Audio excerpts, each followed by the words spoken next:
اللہ اللہ اللہ اللہ اللہ۔ السلام علیکم ورحمۃ اللہ۔ الحمد للہ وکفى وسلام علی عباده الذین اصطفى، اما بعد فاعوذ باللہ من الشیطان الرجیم، بسم اللہ الرحمن الرحیم۔ لقد كان لكم في رسول الله أسوة حسنة، صدق اللہ العظیم۔ رب اشرح لي صدري ويسر لي امري واحلل عقدة من لساني يفقهوا قولي۔ اللهم الهمني رشدي واعذني من شر نفسي، اللهم صل على محمد عبدك ورسولك وصل على المؤمنين والمؤمنات والمسلمين والمسلمات۔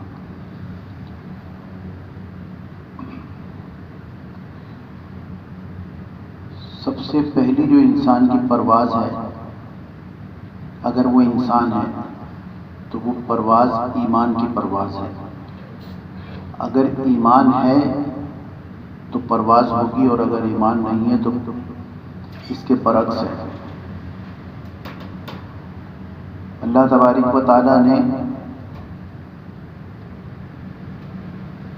ایمان والوں کو خطاب فرمایا آپ صلی اللہ علیہ وآلہ وسلم سے محبت کی وجہ سے۔ جتنے بھی انبیاء ہیں ان کی قوموں کو خطاب ان کی قوم سے کر کے نہیں فرمایا، بلکہ نبیوں سے خطاب کیا کہ آپ ان سے یوں کہہ دیجئے۔ لیکن واحد امت نبی کریم صلی اللہ علیہ وآلہ وسلم کی ہے، جن کو اللہ تبارک و تعالیٰ نے جب خطاب کیا ہے تو ایمان والا کہہ کے خطاب کیا ہے۔ دیکھیے، جو جہاں رہتا ہے وہ وہاں کا کہلاتا ہے۔ جیسے ہم بعض لوگوں کے خد و خال دیکھ کے کہتے ہیں کہ یہ سعودی ہیں، یہ لکھنوی ہیں، یہ امریکی ہیں، یہ پاکستانی ہیں۔ تو اسی طرح سے جو ہم آدمی کہلائے ہیں یہ اس لیے ہیں کہ یہ آدم والے ہیں۔ اب جو میرے بندے اور نبی آدم کی خصوصیات تھی وہ اگر اس شخص میں ہے تو یہ آدمی ہے، اور اگر وہ خصوصیات نہیں ہیں تو پھر یہ آدمی کہلانے کے بھی لائق نہیں ہے۔ اور اس کی دلیل کیا ہے؟ اولئک کالانعام، یہ وہ لوگ ہیں جو جانور ہیں۔ بلکہ اللہ جو یعنی کون لوگ؟ جو اس فہرست سے خارج ہیں، اور آدمی کی فہرست سے خارج کون ہے؟ وہ جو اللہ تعالیٰ کو نہیں پہچانے۔ اسی لیے اللہ نے فرمایا قرآن حکیم میں الذین یذکرون اللہ قیاما وقعودا وعلی جنوبہم ویتفکرون فی خلق السماوات والارض، کہ یہ غور کرتے ہیں دن اور رات کے آنے جانے میں، زمین میں، آسمان میں۔ یہ سب ایسا ہی نہیں پیدا کیا گیا، یہ سب غور و فکر کرتے ہیں ان چیزوں میں۔ تو یہ کیوں؟ اس لیے کہ یہ آدمی ہیں، انسان ہیں یہ۔ اور جو ایسا نہیں کرتے، بظاہر جو ترقی کر گئے، جو چاند پہ پہنچ گئے، جنہوں نے بہت بڑے بڑے کارنامے کر لیے، وہ انسان کہلانے کے بھی لائق نہیں، اس لیے کہ وہ اللہ کی معرفت کو نہیں پہچان سکے، اللہ کو نہیں پہچان سکے، تو وہ آدمی نہیں ہے۔ اور آدم علیہ السلام کا کیا کام تھا؟ آدم علیہ السلام نے کیا کیا تھا؟ کیا عمل تھا؟ آدم علیہ السلام سے غلطی ہوئی تو رجوع کیا اللہ سے اور پھر معافی مانگی۔ ایسا نہیں کہ اس پہ ڈٹ گئے۔ اور اگر کوئی شخص معافی نہیں مانگتا، اللہ سے رجوع نہیں کرتا اپنی غلطیوں پر، تو گویا کہ وہ شیطان ہے، کیونکہ شیطان نے رجوع نہیں کیا تھا، وہ ڈٹ گیا تھا کہ میں تو سجدہ نہیں کروں گا۔ ایک مرتبہ موسیٰ علیہ السلام کے پاس شیطان آیا اور اس نے کہا کہ اللہ تعالیٰ ان لوگوں کو جنت میں بھیج دیں گے، معاف کر دیں گے جنہوں نے جو ایمان لائے، جو اللہ کی وحدانیت کے اوپر ایمان لائے، تو میں ایمان لاتا ہوں۔ موسیٰ علیہ السلام نے اللہ خوش ہو کے اللہ تبارک و تعالیٰ سے کہا کہ شیطان ابلیس بھی مسلمان ہو رہا ہے۔ اللہ تبارک و تعالیٰ نے کہا جھوٹ بولتا ہے، اس سے کہنا کہ جب آدم علیہ السلام کو میں نے زندہ کیا تھا، روح پھونکی تھی اپنی، تو اس نے سجدے سے انکار کیا۔ آج آدم علیہ السلام کی قبر پہ جا کے سجدہ کر دے، میں اس کا ایمان قبول کر لوں گا۔ جب موسیٰ علیہ السلام نے شیطان سے یہ کہا تو شیطان نے کہا میں سجدہ تو ابھی بھی نہیں کروں گا، یعنی ڈٹا رہا اپنی بات کے اوپر۔ تو میرے دوستو، جو اپنی بات پہ ڈٹ جائے، جو گناہ کے اوپر ڈٹ جائے اور جو اللہ سے رجوع نہ کرے، جس کی آنکھ نم نہ ہو، جو سجدہ نہ کرے، جو اللہ کو منائے نہیں، وہ انسان اور آدمیت سے دور ہے۔ اب یہ آدمی کیا ہے، یہ انسان کیا ہے؟ ایک روایت میں ہے کہ آپ صلی اللہ علیہ وسلم سے پوچھا گیا، آپ نے فرمایا سب سے طاقتور چیز پہاڑ ہے، کہ اتنے سنگلاخ پہاڑ زمینوں کے اوپر جمے ہوئے ہیں۔ صحابہ میں سے کسی نے عرض کیا یا رسول اللہ، پہاڑ سے بھی سخت کوئی چیز ہے؟ کہ ہاں لوہا ہے، کہ وہ پہاڑ کو کاٹ دیتا ہے۔ پھر عرض کیا کہ لوہے سے بھی زیادہ کوئی سخت چیز ہے؟ کہ آگ ہے، کہ وہ لوہے کو پگھلا دیتی ہے۔ کہ آگ سے بھی زیادہ کوئی سخت چیز ہے؟ کہ ہاں پانی ہے، کہ وہ آگ کو بجھا دیتا ہے۔ کہ پانی سے بھی کوئی سخت چیز ہے؟ کہ ہوا ہے، کہ وہ منوں ٹنوں پانی اٹھا کے اپنے اوپر پھرتی ہے اور پھر تہس نہس کر دیتی ہے۔ یہ ہوا کی کیا اہمیت ہے میرے دوستو؟ اگر یہ ہوا نہ ہو تو گاڑی نہیں چل سکتی، ہم سب اس سے واقف ہیں۔ اور انجن بھی پروڈیوس ہوا کرتا ہے ایک پریشر کے ساتھ، طاقت کے ساتھ۔ تو پوچھا ہوا سے زیادہ طاقتور کوئی چیز ہے؟ کہا ہاں ایمان والے کی دعا ہے، کہ وہ ہوا کا رخ بدل دیتی ہے۔ تو یہ کس کو ملا ہے؟ دعا کون کرے گا؟ دعا وہ کرے گا جو آدمی کی فہرست میں ہوگا۔ اب ہم سب اپنا جائزہ لیں کہ ہم کہیں اللہ تبارک و تعالیٰ کے اولئک کالانعام میں تو داخل نہیں ہیں، اللہ کی معرفت پہچان سکیں یا نہیں پہچان سکیں، حلاوت ہم نے چکھی ہے، اللہ کی مٹھاس چکھی ہے، کسی مشکل میں اللہ یاد آیا ہو کہ یا اللہ آپ نے کیا ہے، آپ سے راضی ہوں میں، کوئی بات نہیں، کبھی ایسی کیفیت ہوئی ہے؟ نبی کریم صلی اللہ علیہ وآلہ وسلم کا ہمیں امتی بنائے۔ میں بارہا عرض کرتا ہوں کہ 24 گھنٹے میں ایک دفعہ ہمیں جو اللہ نے ایمان دیا ہے اس ایمان پہ اللہ کا شکر ادا کرنا چاہیے کہ یا اللہ آپ نے مجھے مومن بنایا، ایمان والا بنایا ہے۔ اور ایک شکر کرنا چاہیے، بلکہ لازم ہے، کہ نبی کریم صلی اللہ علیہ وسلم کا امتی بنایا ہے۔ آپ صلی اللہ علیہ وسلم سے تعلق لقد کان لکم فی رسول اللہ اسوۃ حسنہ، آپ چلے ہیں، میں تمہید باندھ رہا ہوں، یہ آخر میں اس کا خلاصہ پیش کروں گا آپ کے سامنے۔ آپ صلی اللہ علیہ وسلم معراج کے سفر پہ چلے ہیں، بیت المقدس آئے، سفید لباس میں ملبوس خوبصورت چہرے، وہ سب جمع ہیں وہاں۔ آپ صلی اللہ علیہ وسلم نے جبرائیل علیہ السلام سے پوچھا یہ کون لوگ ہیں؟ کہا یا رسول اللہ یہ سب انبیاء علیہ السلام ہیں، آج تک جتنے انبیاء ہیں عیسیٰ علیہ السلام تک، یعنی 1,24,000 نبی ہیں یہ۔ اور پھر ہاتھ پکڑا اور مصلی پہ کھڑا کیا کہ آپ امامت فرمائیے، یعنی یہ بتانا تھا کہ تمام نبی اقتدا کریں گے رسول اللہ صلی اللہ علیہ وسلم کی۔ ایک مرتبہ حضرت عمر رضی اللہ تعالیٰ عنہ کے ہاتھ میں کچھ صحیفے لگے تورات کے۔ حضرت عمر رضی اللہ تعالیٰ عنہ رسول اللہ صلی اللہ علیہ وسلم کے پاس گئے، ابو بکر رضی اللہ تعالیٰ عنہ بھی موجود تھے، اور آپ پڑھنے لگے کہ کیا ہی اچھی بات ہے، کیا ہی اچھی بات ہے۔ ابو بکر رضی اللہ تعالیٰ عنہ نے اشارہ کیا کہ رسول اللہ صلی اللہ علیہ وسلم کا چہرہ دیکھو، جیسے ہم بعض اوقات اشارے میں کہہ دیتے ہیں کہ اس کو بھی تو دیکھو۔ دیکھا تو آپ صلی اللہ علیہ وسلم کا چہرہ مبارک متغیر تھا، غصے والا تھا۔ عمر رضی اللہ تعالیٰ عنہ رک گئے، اور پھر آپ صلی اللہ علیہ وسلم نے فرمایا کہ عمر آج اگر موسیٰ بھی آ جائیں تو ان کی بھی نجات میری اتباع کے بغیر ممکن نہیں ہے، میری اتباع کریں گے وہ تو نجات ہوگی۔ عمر رضی اللہ تعالیٰ نے تاریخی جملہ فرمایا، بعض مفسرین نے لکھا ہے کہ پوری زندگی میں اس جملے کو پڑھنا فرض ہے، جیسے کلمہ لا الہ الا اللہ۔ وہ جملہ کیا تھا؟ رضیت باللہ ربا وبالاسلام دینا وبمحمد نبیا ورسولا، میں راضی ہوا اس بات پہ کہ اللہ میرا رب ہے اور اسلام میرا دین ہے اور نبی کریم صلی اللہ علیہ وسلم اللہ کے رسول ہیں۔ آپ نے امامت فرمائی، آپ پہلے آسمان پہ تشریف لے گئے، آدم علیہ السلام سے ملاقات ہوئی، دروازہ کھٹکھٹایا، پوچھا کون ہے؟ کہا کہ میں جبرائیل۔ پوچھا ساتھ کون ہے؟ کہا کہ محمد صلی اللہ علیہ وسلم۔ دروازہ کھل گیا، آسمان کے بھی دروازے ہیں، اس سے یہ بات پتہ چلی۔ آدم علیہ السلام نے استقبال کیا پڑھ کے اور یہ فرمایا مرحبا ابن الصالح و نبی الصالح، اور ایک روایت میں ولد الصالح و نبی الصالح، بہترین بیٹے، صالح بیٹے اور صالح نبی، تمہیں استقبال کیا، مبارک ہو۔ آدم علیہ السلام نے لوگوں کی کیفیت دریافت فرمائی، آپ نے جواب دیا، کیفیت معلوم کی، آپ نے جواب فرمایا۔ دوسرے آسمان پہ حضرت عیسیٰ علیہ السلام اور حضرت یحییٰ علیہ السلام سے ملاقات ہوئی،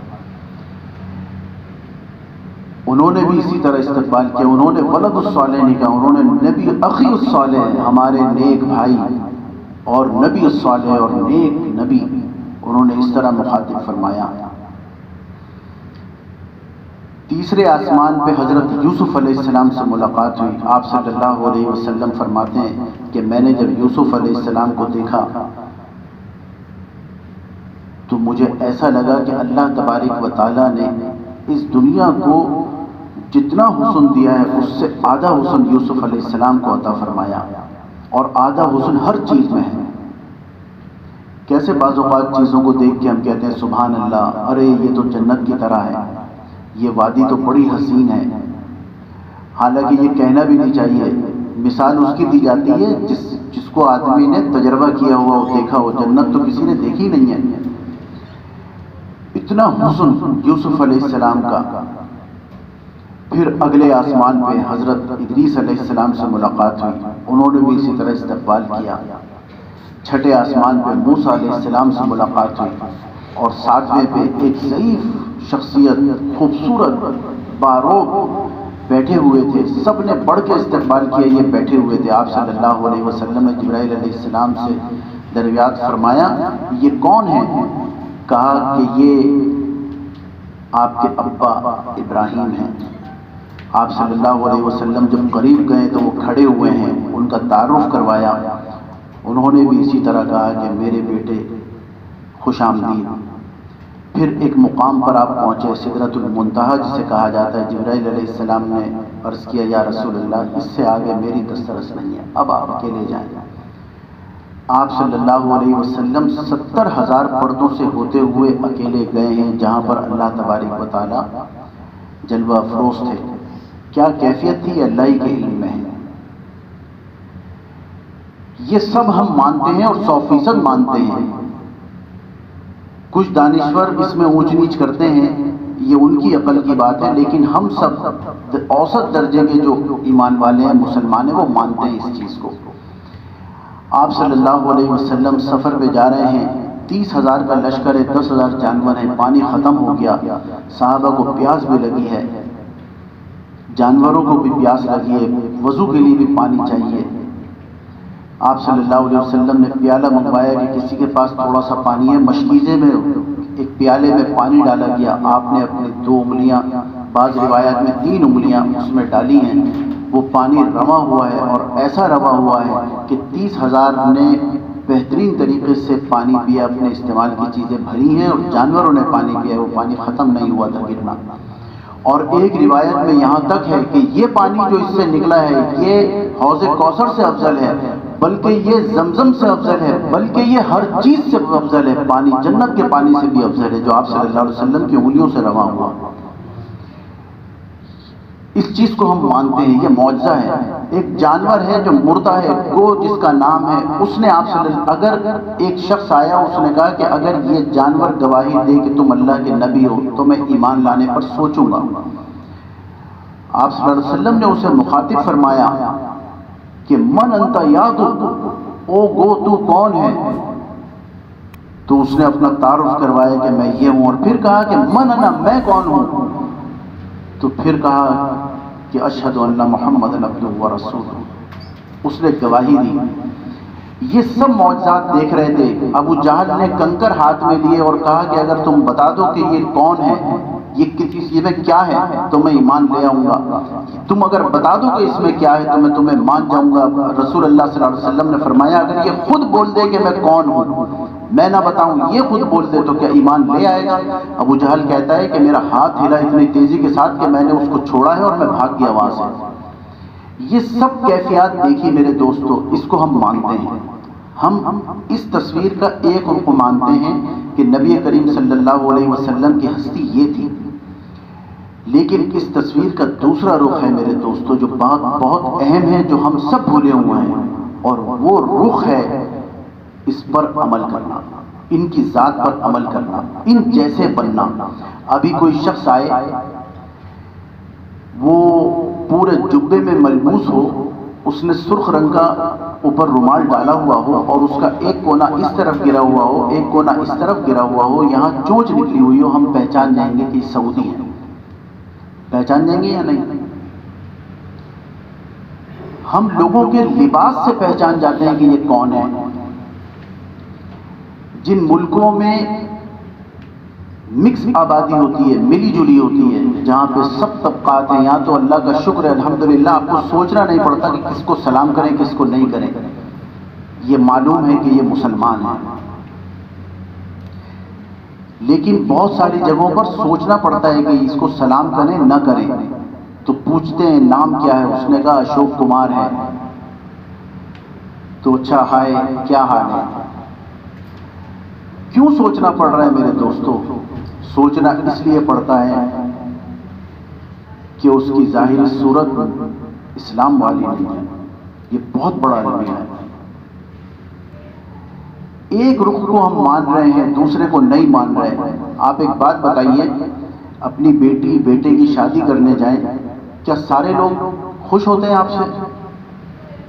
آپ نئی گاڑی لے لیں، کیا سب لوگ خوش ہوں گے؟ رشتے دار خوش ہوں گے؟ آپ کے قریبی اپنے لوگ، آپ خود گواہی دیں گے کہ نہیں ایسا نہیں ہے۔ آپ اچھا مکان لے لیجئے، کیا سب خوش ہوں گے؟ لیکن جب سنت پر عمل کرنے کی باری آتی ہے تو یہ کیوں سوچتے ہیں کہ فلاں ناراض ہو جائے گا اگر ایسا کیا، فلاں ناراض ہو جائے گا اگر ایسا کیا؟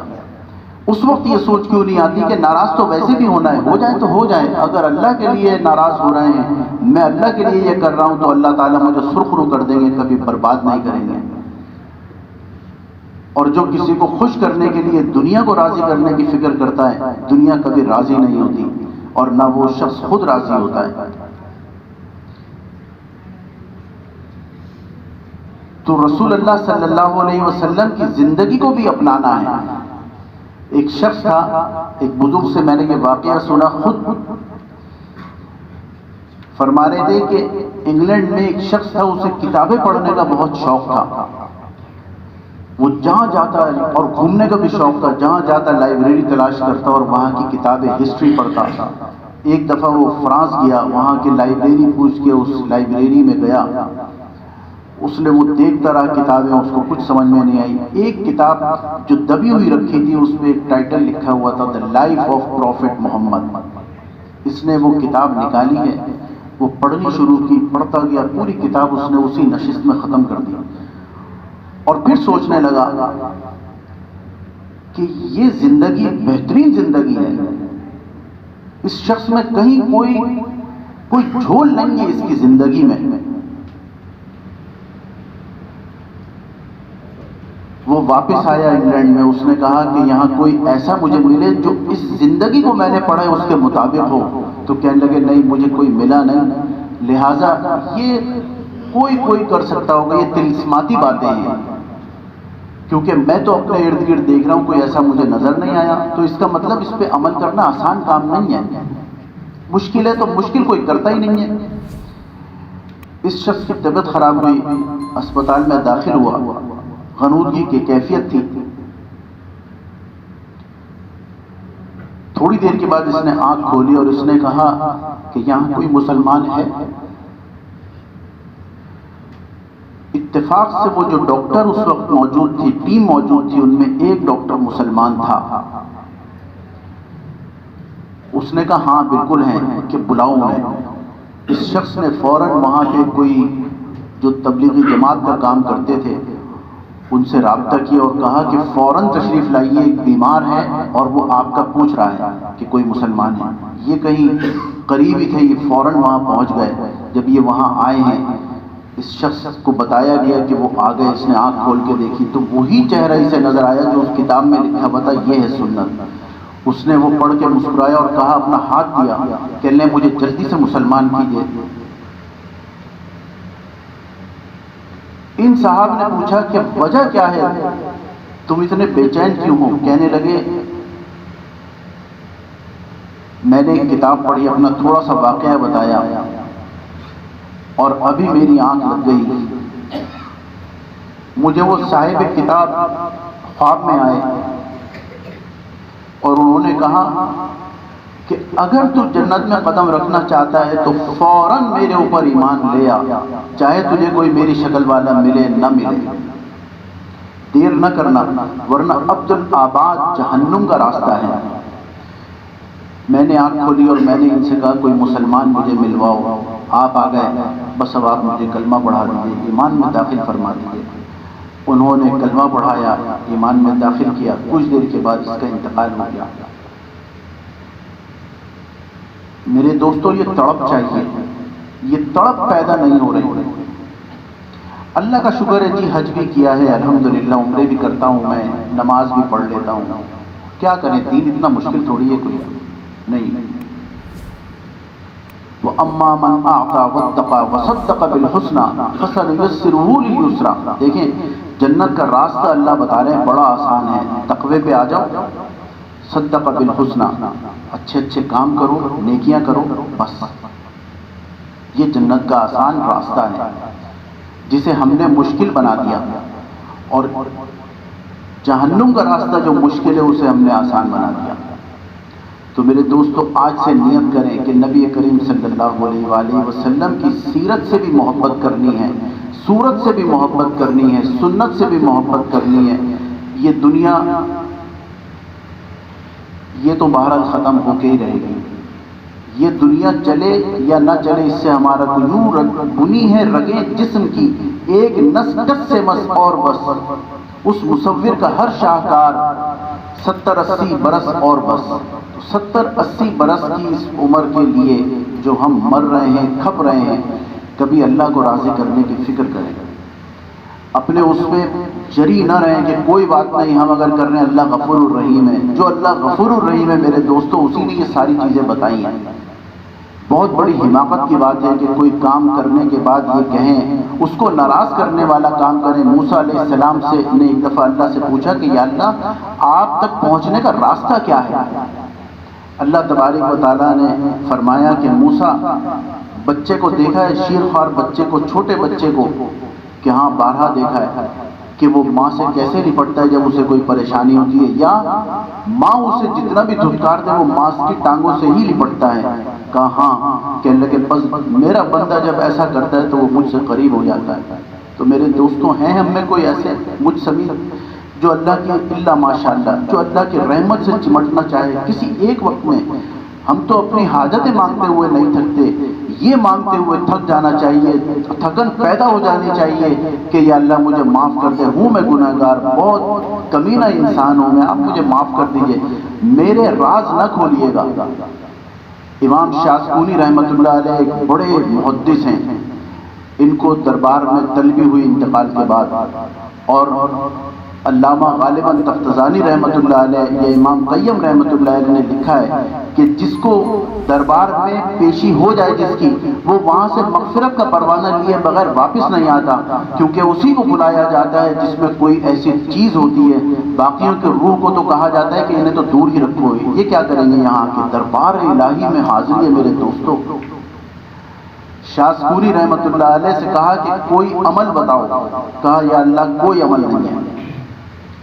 کہا لیکن ہمیں یاد ہے ایک عمل کہ ایک روز نبی کریم صلی اللہ علیہ وسلم، میرے نبی کی کچھ تحریر یعنی احادیث تمہارے پاس تھی، تم کہیں جا رہے تھے، سردیوں کا وقت تھا، بارش ہو گئی، تم سجدے کی حالت میں لیٹ گئے ان کتابوں کو اپنے سینے سے لگا کے کہ میرے امت کے سردار کی یہ الفاظ ہیں، کہیں یہ بھیگ نہ جائیں. تم نے ان الفاظوں کی حفاظت کی، میں نے اسی وقت تمہارا نام جنتیوں میں لکھ لیا تھا. میرے دوستو، یہ ادب کریں گے تو کوئی قدم بڑھے گا آگے، یہ مقام حاصل کرنے کی فکر کریں گے تو کوئی بڑھے گا. تو بس خلاصہ آج کا یہ ہے میرے دوستو، جس طرح ہم آپ صلی اللہ علیہ وسلم کے معجزات کو 100% مانتے ہیں، اسی طریقے سے آپ صلی اللہ علیہ وسلم کی بھی 100% ماننی ہے. وآخر دعوانا الحمدللہ رب العالمین.